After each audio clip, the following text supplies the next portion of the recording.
What's going on, everybody? Welcome back to Fox on Finance, where we analyze the stock market using technical analysis. Please understand that I am not a financial advisor, and nothing in my videos is financial advice. Please do your own research and buy what you want to buy. All right, everybody, I'm back again with another AMC update for you, and this time we're going to go a little bit deeper with our analysis. We're going to take a look at the box office numbers right now for Q2 currently, as we are about to be turning over into June, our last month of Q2, and I wanted to show you guys something on the financial statement sheet real quick for AMC, and then we will jump into our technical analysis portion of the video, okay? So that's what I got planned for you guys today. You're going to want to stick around and see this because I think it's really going to paint the picture clear as to why we are getting the price action that we're getting with the stock, okay? Let's jump right in looking at the box office numbers. And right now, guys, I have it as quarter to date. And for 2026, we are at $1.854 billion. And when we compare that to 2025, $1.778 billion. So breaking through the old 2025 Q2 to date. And then obviously we are surpassing 2023, which was a really good Q2, by the way. I think in 2023 we had like a $2.6 billion quarter, something like that. So the fact that we are trending above that by $200 million is a really good sign, guys. And then when we go down to the more important dates, which is the pre-pandemic years in 2019, 2018, we're sitting at $2 billion 50 million for those 2 years. And in comparison, guys, we were $200 million off quarter to date from our pre-pandemic box office totals for the quarter. Okay. So that is really huge because when you look at June, we have massive titles coming for June with the He-Man Masters of the Universe movie. You have your Toy Story 5 coming out, Supergirl's coming out. A lot of really heavy hitting movies, I think, that are going to, make June close to at least $1 billion. And if that's the case, then guys, we could be looking at, 2.8 billion if we can hit $1 billion from this point forward. All right. In totality. Now, again, some of the movies, I think Supergirl's got a week in June. So I don't know if we'll be able to do it, but it's going to be really close. And I was projecting originally about 2.5 to $2.7 billion in that range. But, I mean, it would be impressive to hit 2.7, 2.8 even if it really goes well. So that is all looking phenomenal from the box office standpoint, all right? That's where we are with that.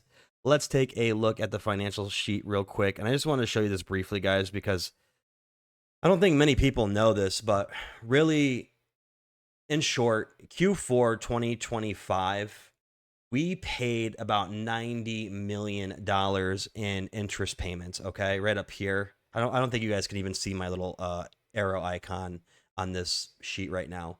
But it was negative 92 million, about $93 million in interest payments that AMC had to put up that quarter in automatic losses, right? Because of the debt. So $4 billion in debt, that's what that did to us in the Q4 of 2025. Now, when you look at Q1 under the interest incurred over here, Q1 2026, guys, $50 million interest payment. So that's because we refinanced the debt. It got pushed out to, I believe it was 2031, which we got a better interest rate. I believe it was like a 2% differential from what AMC already had before. But really, more importantly, guys, not only cutting that interest payment in half by 50% is a good thing, but within the terms of the new loan agreement and the lenders that obviously AMC is working with, if the EBITDA continues to grow, right, it means less risk for lenders. And that interest rate is built in to drop. And it actually can happen quarter over quarter. We don't necessarily have to keep refinancing the debt based on what I did my research on and found. It is pretty much if AMC continues to trend in this really good direction that it's in, then that interest payment can actually get shorter and shorter. So it's sort of like a flex right now from what I gathered.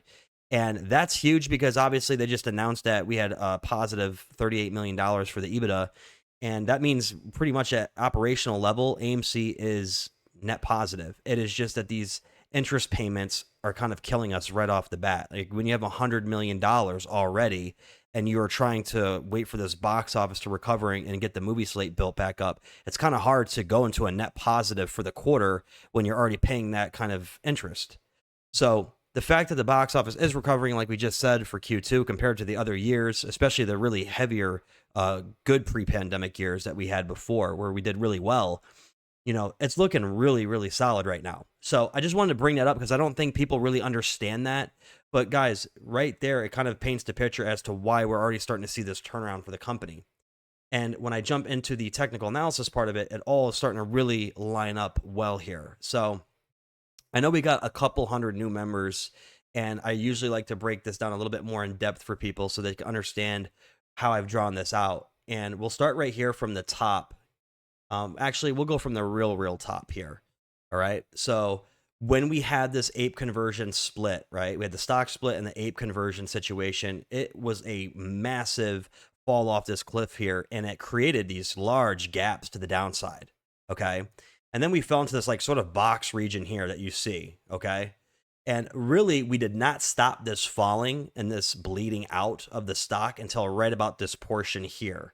Okay, stock tried to rebound and stop it here, but it wasn't enough. Pressure was just too much to the downside, and we fell all the way back down and then just distributed. Okay, so that is a significant level that we will have to break to prove that we are going to get this impulsive action to the upside. And I know my older members that have been here for a while since I started the channel are going to know exactly where I'm going with this. But when you have this kind of price action to the downside, there is really no ranges built out in here, and there's no resistances built. So if you can get out of the heavy resistance, which is really down in this box region here, when you pop out the other side of this, guys, and you break this level, and I'll show you my schematic I have drawn out. But when you pop up out of this level, right, you might see something like this where you retest it, but then you're going to get these like crazy impulse shots right back up here again, okay, to the upside. Because again, like as I explained, you don't really have the resistances here. So this price action can pretty much hot knife through butter this to the upside. All right. So just pay attention to that as you guys follow me on this channel. We'll be continuing to talk about these levels, and I really like to keep it present in the here and now on that because, guys, we can only estimate so much with price targets. We have to see first how price responds in these levels, okay? So that's just a little snippet and a little deeper dive on the resistance portion of it. But right here, you can see that my ceiling top at 1377, which would be the last point we have to break, like I said, before we see that kind of like straight squeeze type of pattern, similar to January 2021 and June 2021. That's exactly what we would see, I think, after that move. But right now, I have my descending resistances that are starting from that point as well, connecting here to your 1188 topping point. We had that impulse move in May 2024. So when you see that line connect there, it kind of just creates this nice descending resistance for us to have to come back up to at some point, but even more deeper underneath. Right here, after the impulse move dropped down, price tried to rebound here, could not get back up there to that $11, $12 and then continue. So with that rejection, I drew my descending resistance line and connected it to the closest point, which was here at the time. And I've left this alone. I've not changed anything. So that is your 556 resistance right there. And really what I said on this channel was that we had to break these two initially. Like these were the two to break, the 556 descending here and the 1188 descending there. And we did break those guys with that more recent 100% surge from the all-time low at 93 cents. You guys, we did see that. Broke out. And I mapped out a couple different scenarios as to how this could play out. A lot of people were gotten a little frustrated because I drew out a slower schematic, and I drew this up using the previous strengths and resistances, right? Resistances and supports, I should say, right? And the volume profile, where the volume was sitting at, okay? So drew that out on the slower end so that you guys could see if this 93-cent low is in fact in, this would be a slower build, okay? And obviously this goes on into like 2027. But again, this is just showing you like what it would be like if this thing really was drawn out and we didn't get like the impulsive moves to the upside, okay? So this is really our slow scenario. But as you can see where we are currently, price came down from that 100% plus move, right? And we started distributing down. And on my support that I drew here from the 93-cent all-time low, right? We broke that support, but then reclaimed it. And I did not move my support. So the fact that we broke underneath and reclaimed it, and you can see we have 1, 2, 3, 4, 5, 6, 7 trading candles on top of it, especially this last big one from Friday. We closed at $1.73, with a top around 100 or $1.80. Almost said $180. That would have been really nice if we got that. But yeah, $1.80 high on Friday. So I'm really liking the strength of this move so far. I want to see if we hold this trend line. And again, like I said, this is not going to be a one-to-one match. Like I didn't sit here like a mad scientist, like mapping out this slow trajectory. But I'm just showing you guys already this thing has deviated even from the slower drawing that I put up. Okay. So at any point in time, it's still on the table that we get that M pattern as well. In the past, when you saw the 1188 impulse move, we did have this situation where AMC pretty much did one of these. It came up, came back down, came back up, came back down, and then you got the straight shot up like this. So I won't be surprised if you see something like this as well.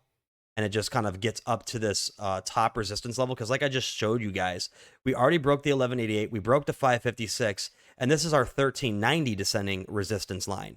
Okay. So we're going to meet that resistance line right at about 5 to 550. $5 to $5.50 is about the range that we would hit price wise if this kind of goes in the fashion I think it would go. All right. So just keep that in mind. That is also another pattern I've been tracking from May 2024.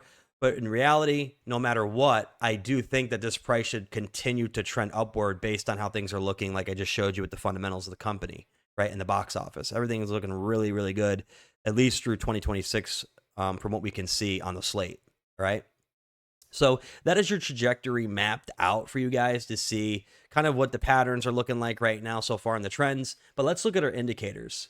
We're going to jump in here and look at our pivot point indicators. And again, this just reiterates why I'm really bullish right now on it. And you guys know me by now. I like to be very objective on this channel. I like to get like hype beast mode here. But it's hard not to be bullish when you have 1, 2, 3, 4, 5, 6, like I said, 7 trading candles, not only above my support, which is really a V-shaped tight support. You know, it's not the best support to really draw out. Techno Guy could move this down to this level of rebound, but I'm just kind of leaving it for now to see how it plays out.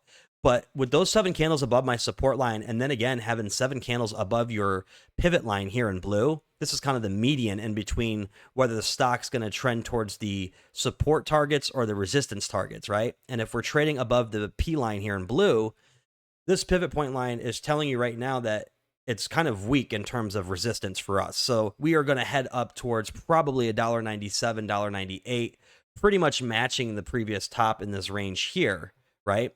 And if we can keep getting the momentum, your next target would be at $2.43, and then R3 would put you at $2.92, okay? And that is just for the month of May. We are going to get new resistance targets and support targets for the month of June. So those new ones will generate when the calendar flips on Monday, okay? So I'm curious to see where those numbers are going to lie now for the new pivot points for June, but it just gives you an idea in the immediate sense where this price action could go. Now, if for some reason there's some catastrophic event, and I think it would be taking more world news than company news to bring this down, then you would probably come down to S1 at least bare minimum at $1.01 or $1.02, all right? And again, I do have that support here at 93 cents mapped out horizontally. And you'd have to break that, obviously. And when you do, you'd go down to a new all-time low. I just don't think it would make sense for us to do that at this point, given, again, the nature of how things are turning around for the company. You just had IWM hit a new all-time high for the small cap basket. It's just too many bullish things, guys, going on in that sense outside of, again, the world news. I just don't see anything justifying a move down to these levels, all right? And S2 would be your Pantano zone at 53 cents, okay? And who knows? Like I said, we've seen crazier shit these days. You know, I hope it doesn't happen. I like the trend that we're on now, and I'd like to stick to it. But just keep your mind open for these targets, all right? You don't have to buy into them 100%, but just know, like, they could go into that range, any one of these here, the up or downside. All right, so with our pivot points out of the way, let's look at our EMAs. And again, this just, again, painting the picture of my bullish outlook, because you see that the 9, which is the shorter term EMA, crossed already over your 2748 and your 100, all right? And that's not really even the most significant crossover. You're now getting your 27 is about, the 27 and the 48 are about to cross over the 100 if we can keep this momentum going. And with this big candle here, I think when the EMA updates, you'll see this like starting to get real close to crossing over that 100, all right? And already the 27 in pink here crossed over the 48 back in April 17th, 2026, and has now remained above. It has not crossed back down over the 48, the 27 here in pink. All right, so that is a good sign. We are continuing to see this trend upward. And even more, you are seeing multiple candles. We'll count at least 4 candles right here that are sitting right on top of our 100-day EMA, which is really, really a good sign, guys, to see that kind of strength hold up. That's what we want to see. We want to see these candles continue to print above this level because your 200-day EMA is sitting right here in yellow at $1.94.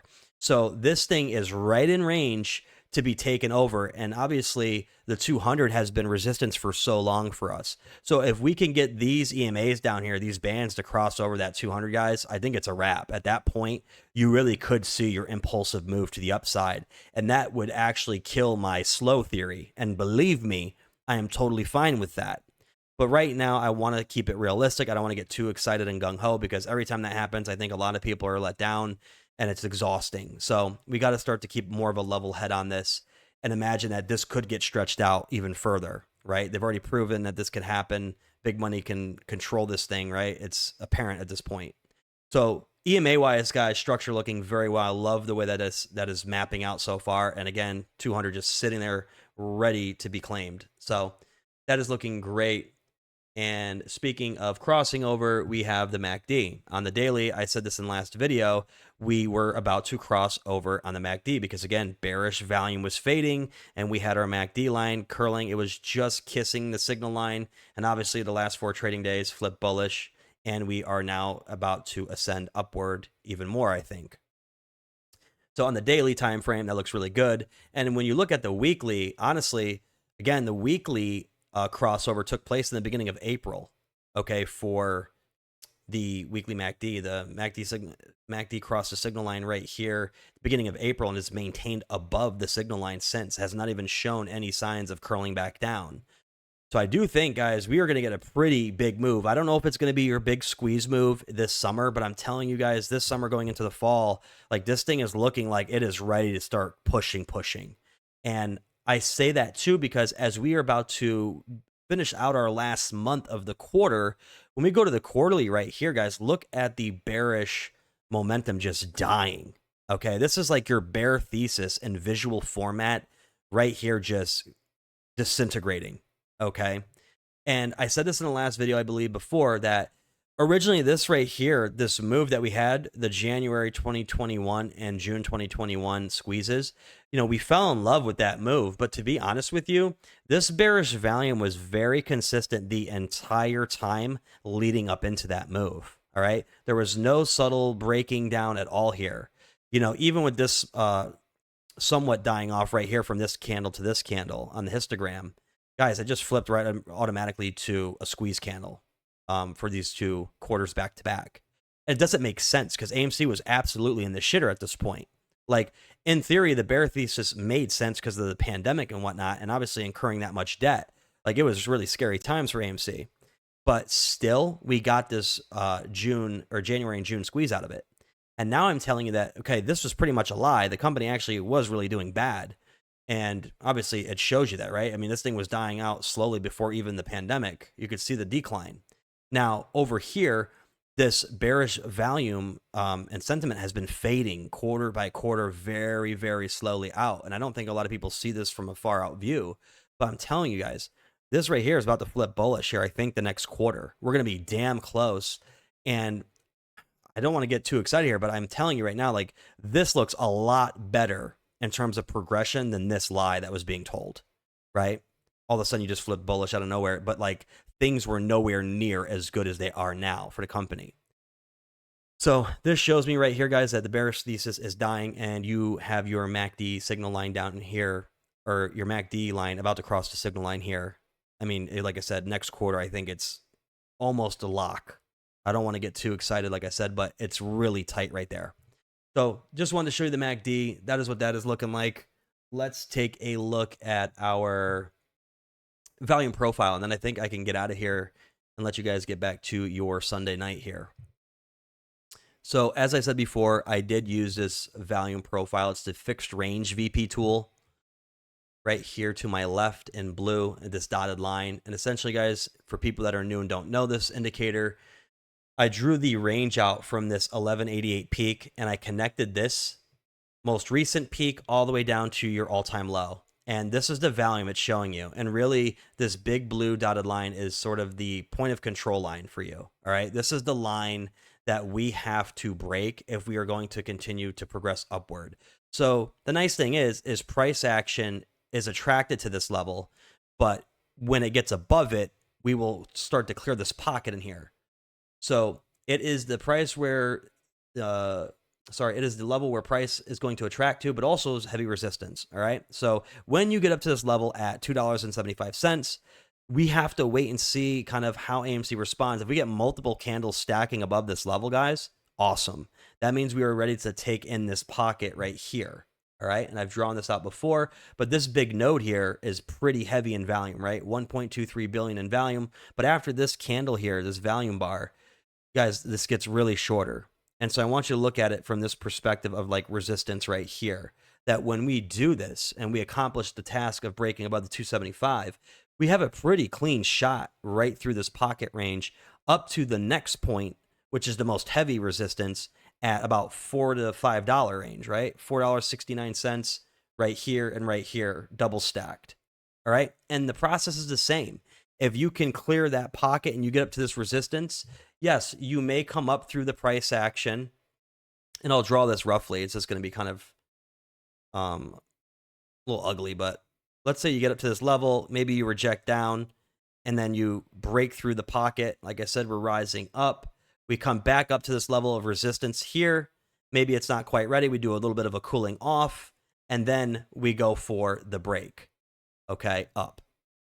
And obviously, if I pull this down, the real break would be heading up to that ceiling level here, right? We have to wait and to see how the price responds to the resistances that are ahead. But if we get that clean break above this, which obviously there's nothing here, there's no resistance, these bars start to really fade out and to no resistance at all. So in theory, price should be able to scoot right up past this resistance here if we confirm and hold this with strength. So that is where you would shoot up, is pretty much all the way up to this level at the 1377. And again, like I said before in the beginning of the video, once we see how price responds here, and whether that's to the downside or if that's a break, then we're probably going for a nice ride into the first gap here at $19 roughly, and then the other gap here at the top of it at $43. Now, that would be at least to the gaps, right? And there's even a chance that we could hit this 55 level over here. So that's just showing you kind of what the rough progression may look like as we work our way up, all right? If we're not getting the melt up candle right through it all, okay? It's kind of the slow and steady look right now at the stock, but I think it's important to do that sometimes because then you kind of have all your angles covered. But I wanted to give you guys a little quick look at everything, top to bottom today. And I hope that kind of made sense for you. And now you can kind of see what we're up against going forward. And to be honest, it's not much, guys. Like this little pocket of volume in here, if we can get out of this thing, I mean, these levels are pretty easy to take. So that is all I have for you guys today. We'll see what Monday brings as we head into June.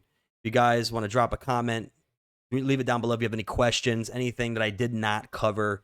I'll be happy to do that.